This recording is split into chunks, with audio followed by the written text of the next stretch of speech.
사주 공부하다 보면 참 멋있는 표현들 많아요. 중국어로 뭐라고 표현을 하는데 굉장히 멋있어 보이는 말들이죠. 그 중에 하나가 목화통명이에요. 무슨 말이냐? 목화가 밝음이 통했다. 도대체 뭔 말이죠? 자, 근데 무언가 밝음으로 통하려면 먼저 조건이 뭐가 될까요? 어두워야 됩니다. 어둡다. 그리고 나서 밝아졌다. 이래야 목화통명의 조건이 되는 거죠. 그러면 그 시공간의 방향은 처음에 어두운 상태에서 점점 밝은 상태로 가야 되는 것. 이런 조건이어야 목화통명이라고 말할 수 있죠. 만약 이런 조건이 아니다? 그냥 처음부터 밝았다? 이런 건 목화통명이 아니라는 거예요. 자, 이 노래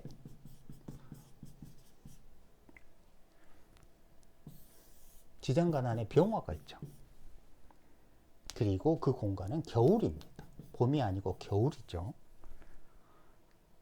이 겨울의 공간에 감춰진 병화가 밖으로 나오려면 인묘진사 4월에 나와야 됩니다. 그러면 겨울에서 거의 봄의 끝자락, 거의 여름 다 된 4월까지 가야 돼요. 그럼 오랜 시간이 걸리죠. 왜냐하면 이 임목은 겨울인데 먼저 임수가 응축 에너지 수기를 주면은 먼저 뿌리를 밑으로 이렇게 내립니다. 그런 다음에 천천히 위로 올라가서 땅을 뚫고 나간 다음에 그 다음에서야 꽃도 피고 열매도 맺고 하는데 그 과정에 빛이 드러나죠. 이런 이치는 사계도로 보면 굉장히 명확합니다. 자, 임수가 갑에게, 임수가 인에게 수기를 공급합니다. 그러니까 먼저 땅 속으로 뿌리를 먼저 내립니다. 그런 다음에 개수의 폭발력, 발산 에너지에 의해서 땅을 뚫고 상승합니다. 그리고 나서야 빛으로 드러납니다. 통명하죠. 그렇다면 통명하는 과정은 반드시 이 어둠, 겨울의 어둠에서 여름의 병화로 가야만 됩니다. 그래야만 통명했다고 할 수 있는 거죠. 조건이 이거예요. 그러면 이런 조건을 뭐라고 그러냐면 임갑병 삼자조합이라고 그래요. 을은 이미 밝은 상태이기 때문에 통명 이런 표현을 못 쓴다는 거죠. 왜냐하면 조건이 먼저 어둡다예요. 그리고 밝아져야 된다는. 근데 얘는 벌써 땅 밖에 있으니까 이미 밝은 세상에 있는 거예요. 그렇기 때문에 반드시 통명되려면 임갑병 삼자조합일 때나 가능하죠. 그러면 이런 흐름을 잘 보면 우리에게 주는 의미가 있어요. 그게 뭐냐면 시공간이 넓어요. 그 다음에 오랜 시간이 필요해요. 그러니까 먼저 겨울처럼 밑으로 내려가서 짱 박은 다음에 천천히 상승해서 빛을 발합니다. 먼저 준비하고 나서 오랜 시간이 걸려서 그 뿌리 내렸던 결과물이 드러납니다. 이런 걸 직업으로 하게 되면, 직업으로 표현하면 굉장히 전문직이에요. 왜냐면 오래도록 공부해야 되기 때문에. 그냥 적당히 뭐 장사, 사업 이런 개념이 아니라 무언가에 굉장히 정통한 직업이에요. 정통한 실력을 가지고 박사급이에요. 그러니까 예로 뭐 교수, 의사, 뭐 검사, 판사 이런 개념들이에요. 그러니까 적당히 공부해 갖고 되지 않는 그런 것들이 임갑병 삼자조합이에요. 자, 사주 예문을 봐봅시다. 자평진전에서 수기라고 표현하는데, 목은 화를 만나면 통명하고, 그래서 장장훈의 명조는 이렇게 생겼다. 이게 목이 화를 만나면 이런 식으로 착각을 하는데, 이 목화 통명이 되려면 그 조건은 반드시 임수가 있어야만 된다는 거예요. 만약에 이런 조건이 성립되지 않으면 목화 통명이라고 해봐야 의미가 없다는 거예요. 왜냐면 목화 통명할 만큼 오래도록 공부할 수 없어요. 왜냐하면 수기가 없기 때문에 밖으로 먼저 나갈 생각을 하지, 앉아서 하강하려고 하지 않습니다. 그렇게 되면 공부 안 해요. 자, 예를 하나 볼까요?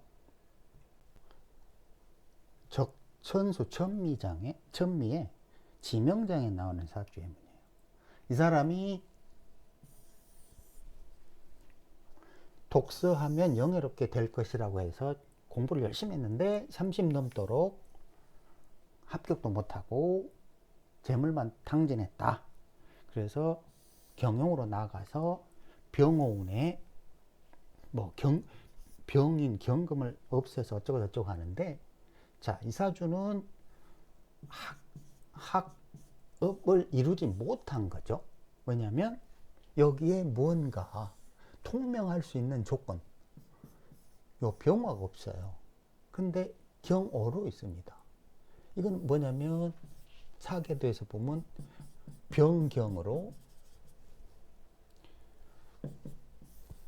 물질이에요. 물질, 장사, 사업, 돈에 대한 욕심을 말하죠. 그러니까 얘가 있어야 되는데 얘는 없고 물질을 암시하는 경금이 시간에 있어버려요. 그럼 무슨 짓을 하려고 그러냐면 이 수기로 키운 목기들을 수확하려고 그래요. 그런 이 사람은 공부를 중단하고 장사한 게 잘한 거죠. 다른 예문을 봐봅시다. 자, 이 사람이 서울대학교 교수예요. 근데 보통 십신으로 생각하는 사람들은 서울대학교 교수 정도 되려면 분명히 관성이 뚜렷해야 된다고 생각하는데, 십신 생각만 참 쓸모없어요. 예를 들어서 이 사주는 여기 임, 갑, 병 삼자조합을 이뤄요. 여기에 뭐 관이 있네 없네 이런 거 참 의미 없는 짓이에요. 오래도록 공부한다 이미 결정되어 있는 사주라는 거죠. 자, 비슷한 예를 들어 뭐 적천수인가 궁통보감이 뭐 이런 게 나오는데 한번 봅시다.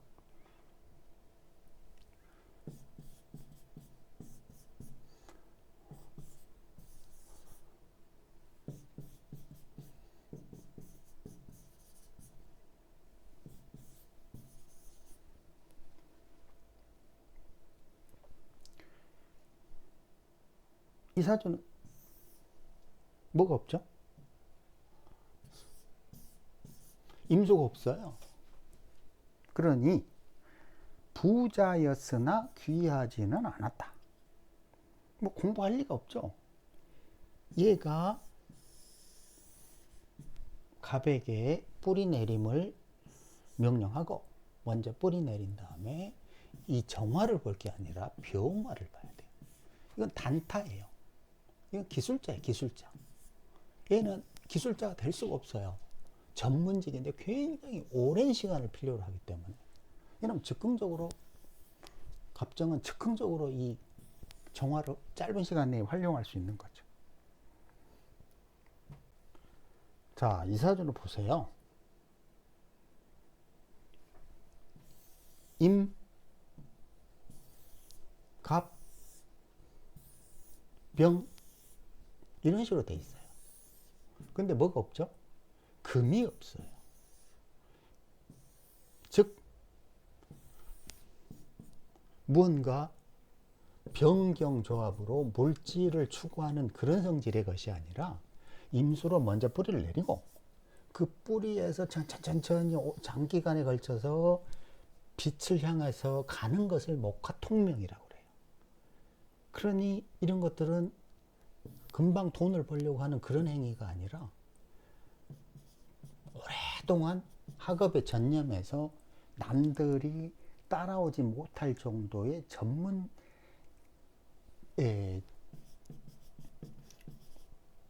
전문적인 지식을 쌓는 거예요. 이런 거를 임갑병이라고 그러고 목화통명이라고 그래요. 자, 이런 사주가 있어요. 이렇게 질문했네요. 이 경우 목화통명이 맞을까요? 그러면 요걸 안 본 상태, 대운을 안 본 상태에서 보면 이건 목화통명이 아니죠. 그죠? 그런데 대운을 보니까 여기에서 이런 식으로 오래도록 뿌리 내리고 그 다음에 이렇게 병화를 향해 갑니다. 문제는 을이라는 거죠. 을하고 갑은 틀려요. 을은 아까 이야기했지만 땅 밖에 있어요. 그래서 목화통명 개념하고는 좀 약하죠. 왜냐하면 어둠이 있어야만 병화 빛으로 가는데 을목은 그 자체가 봄을 상징하기 때문에 어둡다? 이 개념이 아니에요. 그러니까 이 조건은 해자축이라는 수기하고 임목하고 병화, 인종갑이 있으니까 그래서 임갑병이고 그럴 경우에서야 목화통명이라고 할 수 있죠. 이 사주를 보고 핵심을 정화라고 이야기하는데 아니에요. 이미 임갑병 조합을 연월에서 이루고 있어요. 정화는 목화통명에 끼어들지 못해요. 그리고 경금이 없다는 게 사실 중요하긴 하죠. 하지만 목화통명의 핵심은 임, 갑, 병, 삼자조합이고 오랜 세월이 걸리며 어둠에서 밝음을 향해서 가야 된다는 그 조건이 맞을 때에서야 목화통명이라고 할 수 있다는 거예요. 뭔가 하나를 알더라도 제대로 알아야 되겠죠. 이 정도면 충분히 목화통명에 대해서는 이해를 하셨을 거예요.